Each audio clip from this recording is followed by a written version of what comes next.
Welcome to Drinks in the Library, the only library where drinks aren't just allowed, they are required. I'm your librarian host, Gigi Howard, and each episode I'll be interviewing a guest about a much-loved book that we will be pairing with a drink for you to enjoy along with us or consider for your next book club meetup. As always, stay curious and support your local library.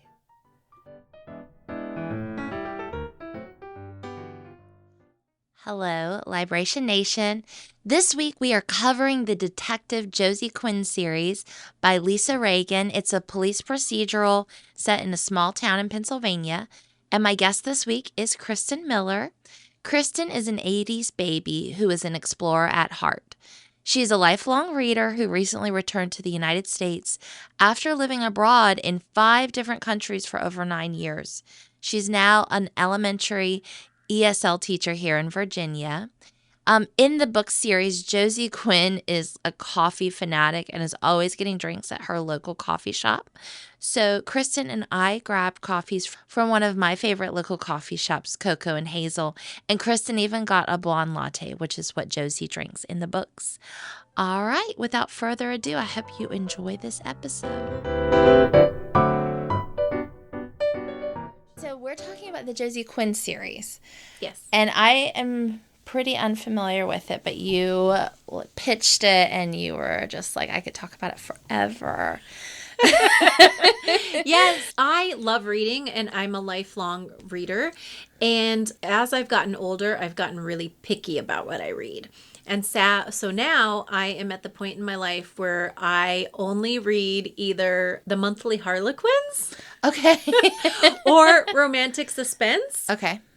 And I also have an issue where if I start reading something, like start reading a book, and I've never really sat down and tried to analyze exactly what it is, but if it doesn't grab my attention, if it could be like maybe the writing style, I'm not exactly sure what it is, but about 40 pages, if I'm not feeling it, I can't keep reading. Right.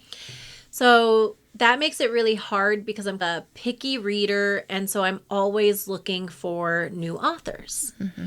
And I have another book friend, and her name's Heather, and she lives in Canada. And I'm always messaging her, what are you reading? Because I always need new people to read. So Heather sent me Lisa's name. And when I started reading her, I read her, the first one in the series was Finding Claire Fletcher. And then it's follow-up book, which is Losing Leah Holloway. And I liked those. And then I read her Jocelyn Rush series, liked that. And at that point, I think she had 4 Josie Quinn books out. So I picked up Vanishing Girls. And I liked her writing style. And like I said earlier, I like romantic suspense. And her other books had a love interest. And I didn't realize that this series wasn't like romantic suspense / romance thriller. Like it wasn't that. It's more of a crime thriller. And so I wasn't 100% sold when I read Vanishing Girls. Okay. I read Vanishing Girls, liked the story. I liked the crime. I liked how she interconnected it with the different characters in the story. I didn't like Josie Quinn. I did not like her. Is it because she didn't have that love interest that you were looking for initially? So the first book is Vanishing Girls. And in the first book, she is separated from her husband and she has a boyfriend. And so there was that aspect of it. But she's when you first meet Josie in the beginning of the story, she is on suspension from the police force. What'd she do? What's it called? When they're like aggressive. Ooh, I'm blanking. Force? Using too much force? Oh, yes. It was like excessive force. Okay. But that's playing out as you read the story. And so you don't really know how it's going to go. So it was more, she drinks a lot. Mm-hmm. She's separated from her husband. He's not signing the divorce papers, but he cheated on her with another woman. And in the story, Josie is really aggressive and mean and rude towards this other woman. And it's like over the line. And so I didn't I didn't like how much she was drinking. I didn't really like the dynamic between her ex-husband, or her soon-to-be ex-husband Ray, and her new love interest Luke. Like, there was just a lot of stuff that I was just, I don't like this. But I kept reading because they're like, I liked her other books. I liked the way she was telling the story and everything like that. I just didn't like this character. She's just very aggressive. And as you go through the story, you do learn like details about her personal life. You learn that she had an abusive childhood. So you learn more about her. She's a very complex character for sure. And so I get to the end of the book and I'm like, I don't think the series is for me. So I did not read the next 3 books right away. Normally when I find a series and I really get into it, like I will like binge read I will spend an entire weekend just reading everything and I won't stop. But for this one, I finished Vanishing Girls. I put it down and I was like, no. I'm a picky reader. And so I ran out of stuff to read and I was like, now what? And so it was a couple months later that I went back and I picked up the second book in the series. Okay. And I read the second book, and then I read the third book, and then I read the fourth book. And there's this 22nd book comes out March 19th. Yeah. So we're 22 books into the series. Yes. And there's a lot of character evolution. Josie grows a lot as a person. There's a supporting cast of characters that get introduced through the different books. And it really becomes this very well-rounded series. And I love every time a new book comes out because I'm like, I get to catch up with my friends and see what's going on in their life. So you talked about like how you got into it and what pulled you in a little bit. So Josie is a detective, right? She is a detective for the Denton Police Department. In Pennsylvania, right? In Pennsylvania, yeah. So Denton is a fictional town. It would be located in central Pennsylvania if it really existed. It's like a population of 50,000 people, like that. It's a small, like the detectives in the book, I think there's only 4 or 5 of them. It's a very small force. Okay. Yeah. Is she like one of the main women, or is she made one of the main detectives, or who are the other characters? In the series, the Detective Josie Quinn series, there is another detective named Noah. There's Detective Gretchen Palmer and Detective Finn Metner, and then they have a chief, Chief Chitwood. And throughout the series, they get like a PR person named Amber, and so like different people come in. You meet like the medical examiner, and so like the cast of characters does grow. In Vanishing Girls, one of the supporting characters. I keep saying supporting characters. I don't know if that's accurate or not. Yeah, that's fine. Supporting character. One of the supporting characters is Lizette, who is Josie's grandmother. And there's a reporter introduced in the Vanishing Girls named Trinity Payne. And later on in the series, you find out that they are actually related, Josie and Trinity. Oh, okay. And then we're 22 books in, so you meet a bunch of different people along the way. Okay. Now, set up the story, maybe Vanishing Girls, of what happens in that story, or maybe, I'm guessing this, a lot of times mystery thrillers have similar beats of like what is going to happen in the story. You could tell us Vanishing Girls, or maybe another story, the plot line of what to expect in there. How to answer that? Do they find like a dead body and then... It's not always like a murder. Sometimes it's like a missing person. Okay. So the crimes do differ a little bit. Usually it starts out with... I can't even say usually because I think it does differ between books. But sometimes it starts out with something like personal at home, and then they get called out on a case, and then that kick starts it off. Okay. Or sometimes it will start off from the point of view of the victim or whatever's happening, and then it will segue in. Okay. So it does differ from book to book. She does try to keep it, I think, fresh and different and not so much formulaic.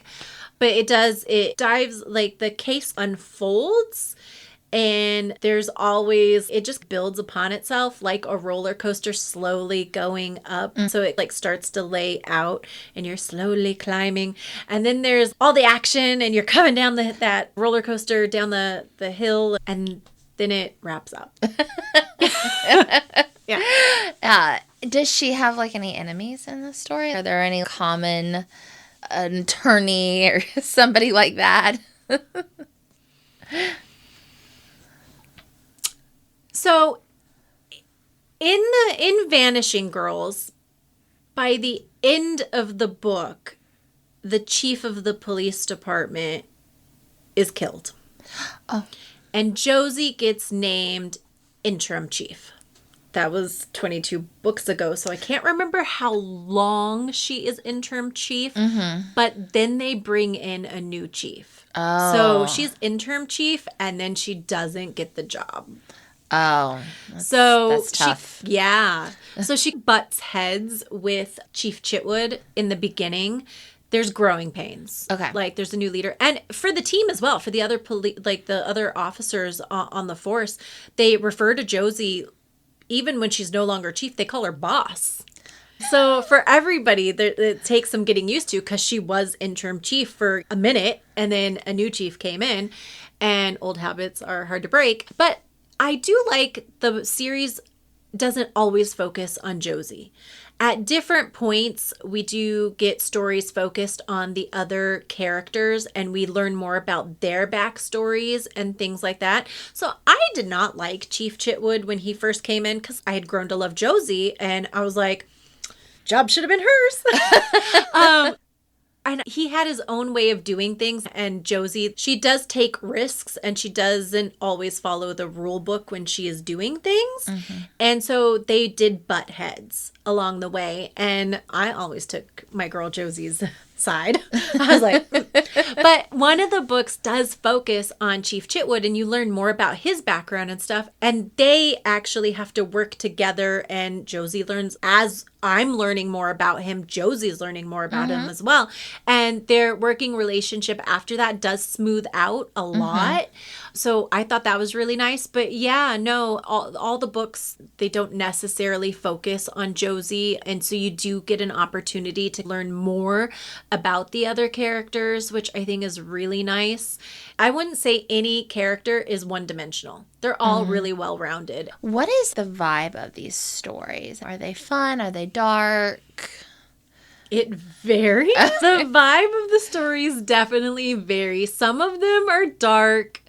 The last book that I read, so Remember Her Name is book 21 in the series, and it had a very old school vibe to it, which is we're 21 books into a series, and so you would think, oh, aren't you tired of reading about these people after 21 books? And it was like, no. So Lisa is always trying to keep things fresh, and this one, as the series progresses, things do change, and book 21, Remember Her Name, threw it back to the beginning of Josie Quinn, like the series. And there were a lot of, I don't know if you'd call them Easter eggs, but it seemed like Easter eggs, a lot of things that harkened back to the callbacks to the beginning of the series and stuff like that. And it made it really fun as a reader who's read all the books up until that point. It made it really fun for the reader. Yeah. Because you'd be reading it and you're like, oh my gosh, right? Like that kind of a thing. Yeah. So that was really nice. And that's 21 books into the series where like you're still excited and fun. Like it's still exciting and fun to read. Yeah. That's awesome that she doesn't get formulaic with it, because that is my experience reading like the Sue Grafton books, right? It's the same kind of beats. And anyway, R.I.P. Sue Grafton. I did enjoy all of them. Sue Grafton is the one who did the letters, right? Yeah, all the letters, the alphabet. So. She didn't get all the way to Z, though, did she? No, she died at Y. Oh, that's Isn't so that sad. So sad? I know. So sad. I remember when she passed and her family said, in the Grafton family, the alphabet now ends at Y. Oh, that is... I actually think that's kind of nice. Still a lot of books. That is still a lot of books. But sometimes when an author dies before the series is finished, they'll bring in other writers to finish it out. And it's not the same. So I'm kind of No. glad that the family was like, no, it's just going to stop here. Yeah, and hers was, I don't want to get off track. I'll do another podcast just about Sue Grafton. Yeah, I never read any of her books, but Diana, my birth mother, she was a fan of them. And so Okay. she had them all on her bookshelf. And I Yeah. remember seeing like A is for alibi or something like that. Yeah. Yeah. I think, so I remember my mom reading them like in the 90s, 80s or 90s. And somehow she was like, had an audiobook, and somehow I got a hold of the audiobook at like 10 or something. I was not supposed to be reading this book. And I was like, whoa, this is lots of murder. Anyway, that was my first intro to murder mystery. And then I later read them as I grew up a little bit. That is similar to my intro to Harlequins. Really? My mother read Harlequins, and we had a built-in bookshelf that was in our hallway, which was right outside my bedroom. Okay. And so I was 8 or 9 the first time I stole one, and it was Between Mist and Midnight by Kathleen O'Brien, and I read it, and I was hooked from that moment on. I've been reading them my entire life. Now, did she know you were reading it? No. No. No, I would steal them off the shelf, read them, and then put them back. Oh. Hey, it keeps you reading. It's awesome. Yeah, it made me a lifelong reader. And I love romance. So I read like the Harlequin Presents, the Harlequin Super Romances, and then I segued into romantic suspense, romantic thrillers. I know Harlequin has like their own romantic suspense, like line of books or imprint of books or whatever you call it. And I do read some of those, but I also branched out from that. So like, now I read J.D. Robb, Cynthia Eden's. Okay. Like yeah. Okay, yeah. Do you read like any like Lisa Jackson or... I have not read any of Lisa Jackson. It's been a long time since I read Lisa Jackson, but that was like romantic suspense. Hers are very dark, I would say. So See, that's why that's why I have to read romantic suspense, is because some of them can get dark, and I need that little bit of, but also, so I grew up reading Harlequin Presents, which is like straight romance. And then on TV, I would watch like all the crime dramas. I would watch CSI. My first police procedural that I was watching Hunter when I was 5. So CSI, Hunter, Law and Order, all Castle, Bones, all those kinds of things. Yes. And when I would watch those on TV, I would always ship 2 characters together. yeah. And so it made a natural segue for me to go into romantic suspense, because it combined what I liked to watch on TV with what I was already to read. And then I was like, yes, give me a couple to root for.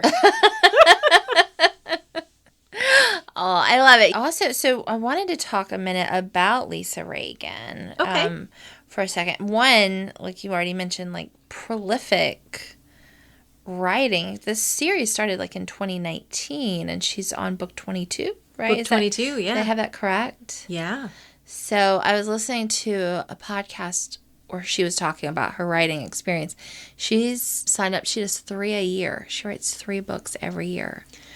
It's so impressive. I don't know how she does it, because in addition to writing these books, she has a Facebook group called the Lisa Regan's Readers Lounge. And so fans of her books can join this Facebook group, and she's very interactive in there. And I do know that she has an assistant who works for her who also manages that side of things, but she's always running contests and giving away prizes and author swag and all kinds of stuff. I know she's married and she has a daughter, so she is a wife and a mother. She has a Boston Terrier named Mr. Phillip, so she's a dog mom as well. And I'm just like, how do you write 3 books a year? I don't understand. Yeah.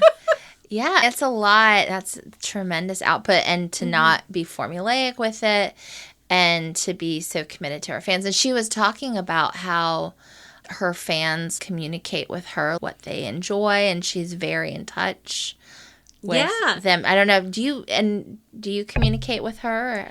So I do. So I joined what happened first was I read the books. her books that had been out up until that point.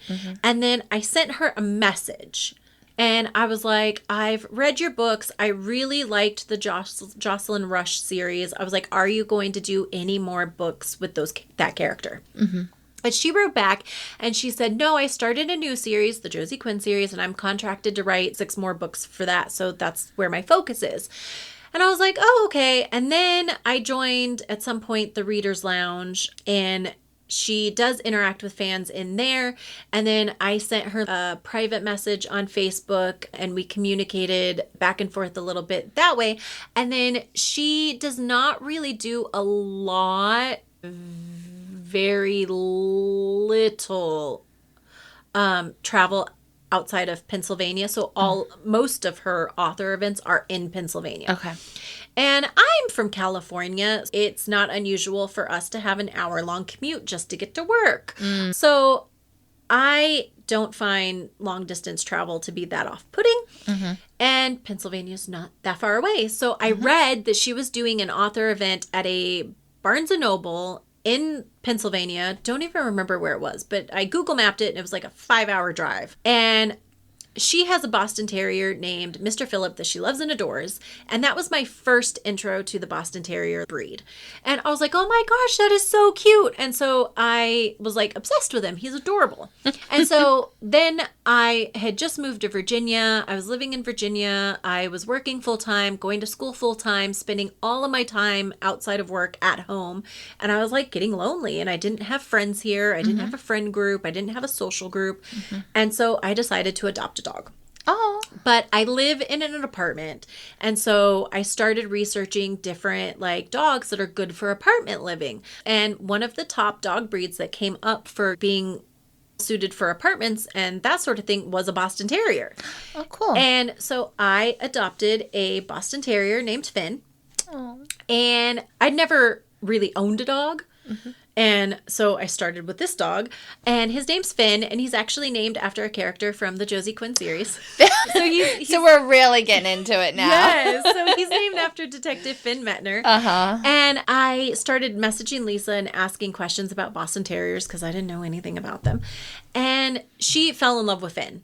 If I send her a picture of Finn, she's always, oh my God, he's so cute. Look at that face. She loves Finn.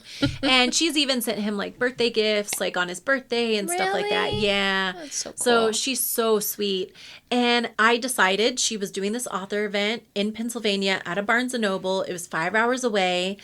And so I called and I was like, hey, does your Barnes & Noble location allow dogs? And they said, yes. Oh. So I decided me and Finn were going to take a road trip and we were going to go meet Lisa. And so we went to she was doing an author talk. And so we went to the author talk and I hit a little bit of traffic. So I got there a half an hour after it started. And I sent her a message and I was like, I hope you're still there because I'm on my way. And she was like, what? And I was like, yes, I'm on my way. And so she had her assistant. It's a woman named Maureen Downey. Lovely lady. I adore her and Lisa tremendously. They do so much for the fans of Lisa's books. And so she had her kind of keeping an eye out for me for when I arrived.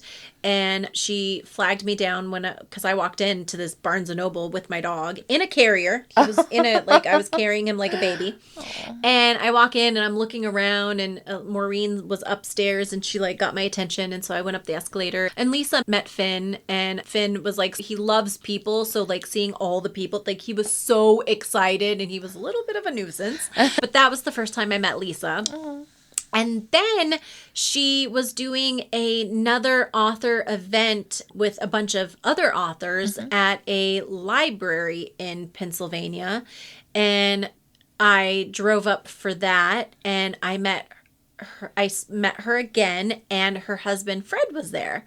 I met both of them and they ended up taking me out to lunch that day. Wow. And so I got to hang out with her for the duration of the author event, and then we went to lunch and we had a lovely chat and conversation and it was lovely. Yeah. That's awesome. Yeah. Yes. Oh, how often does that happen? I know. And I was a little bit starstruck because she writes these books that I love and I'm just But it sounds like y'all really get got along, and she sounds like a lovely Yeah, no, person. she's really lovely. She's really great. Like I said, and she's very generous. She's always doing, like I said, in her Facebook group, contests for her fans and giving away prizes and author swag. And I was really excited to score a sticker. The last time I won something, she'll stick like pens and stickers in with whatever you won, which I think is really sweet. But it was a Kimura coffee sticker.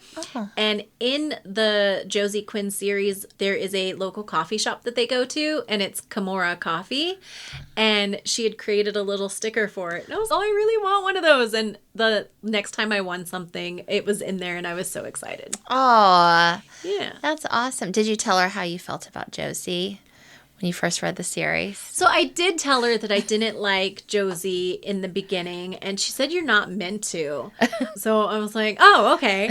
And it's so funny because I am honest with her. She's introduced some characters throughout the 21 books that I've read so far. Mm-hmm. But she's introduced some characters where, like, they get introduced and I'm like, I don't like you. And so I'll message her and I'll be like, I loved this about the book, or I liked this, or the case was interesting, but by the way, so-and-so, I hate them.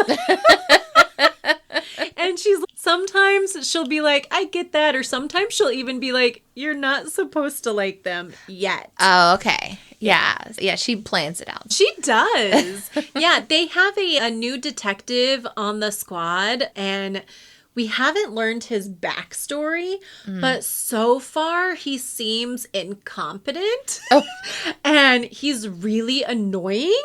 And I'm not a fan. Oh. And she says I'm not supposed to be a fan of him. But eventually his story will probably get told, and then I'll be like, oh, I love you. And then you'll get another dog and name that dog after him. Right? Oh, yeah, get Finn a friend. Yeah.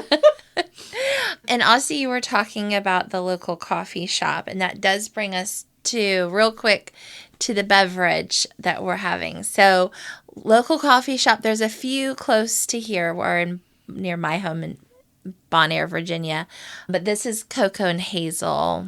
And yeah, there's another location, I think, in Henrico, but they have the one here. Have you ever been? Okay. I have not been there yet. They're on my list of places to go, though. So their coffee is very good. They also have like cocktails and things. That's not really their main thing. Their main thing they do is these insane milkshakes. Yes. Yeah. That's why they're on my list. Yeah. Yes.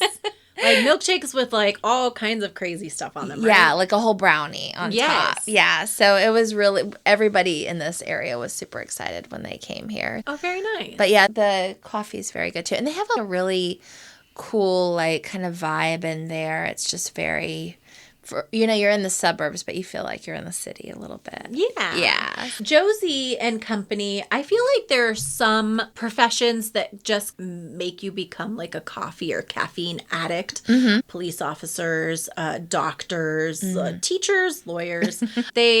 And so it is, in all of the stories, they're always guzzling tons of coffee. Mm-hmm. But Josie becomes a little bit of a coffee addict because she stops drinking. Oh, okay. There were two ways that I could have gone for the beverage. Uh-huh. And in the earlier books, her beverage of choice was whiskey. Yeah. But I don't like whiskey. And then she starts going to this coffee shop, gets introduced, and she starts going to this coffee shop, and she drinks blonde lattes. Okay, perfect. And that's what you're having. Yes. Yeah. So, yeah, love it. Love it. We're staying right on brand. Very much. I wanted to ask you, talked a lot about the story. We talked about the author. One question is, do you read this genre often? You do. Yes. It's my primary genre. Okay, so yeah. So I always ask the listener out there, who would you recommend? If they're listening, who would you recommend Josie Quinn to? I would say, if you are a fan of Lynn Ray Harris or Allison Brennan, Laura Griffin, Melinda Lee, Kendra Elliott, if those are authors that you've read and liked, then I would recommend Lisa Regan to you. Okay. Yeah. There you go. That's very definitive. Yeah. If they haven't read that, it's a crime procedural, right? Mm-hmm. Was that fair? And then with lots of backstory, lots of reading that you can really dive into. 100%. So if you are somebody who really loves to read and is always looking for something to read, definitely jump into the Josie Quinn series, because there's soon to be 22 books in this series. Yeah. That's my main problem, is I will find an author and then they'll only have 10 books. And then once I catch up with their backlist, then I'm like, okay, I either need to wait for them to write another book, or what happens if they don't write anymore? So you like run out of stuff to read from them. Yeah. But if you like, even if you're not a huge reader per se, and you only pick up books here and there, but you watch Castle, or you watch Bones, or you like those kinds of TV shows, you would like Lisa Regan. Okay. So I would definitely say that. And I always recommend, even though it's not my favorite book, and like I said, when I first read it, I did not like Josie, I always recommend people start with book one, because yes, there's 22 books and they are technically standalone. None of them end on a cliffhanger. So the crime that they're investigating wraps up within that book. But there's all this character development. If you jump in at book 15, because I say book 15 is my favorite, I'm not saying it is, but for example, book 15 is my favorite, and you jump in with book 15, you miss all of the growth and the evolution. Yeah. And that's part of the fun, is seeing how they grow and evolve as not just the personal relationships, but like also professionally. Because I would say in book 21, Josie is an even better detective than she was in book one. Okay. Awesome. Yeah. Thank you. That was a wonderful recommendation. And thank you so much for coming and being with me tonight and getting to know you. It's been awesome. Oh, thank you for having me. I've loved chatting with you. Yeah. Oh, me too. So wonderful. And I'm just going to go ahead and hit. Thank you for spending some time with me and my guest for an episode of Drinks in the Library. For more information about the show, you can find us on Instagram at Drinks in the Library, on the World Wide Web, drinksinthelibrary.com, or shoot me an email at drinkspod@gmail.com. Until next time, cheers.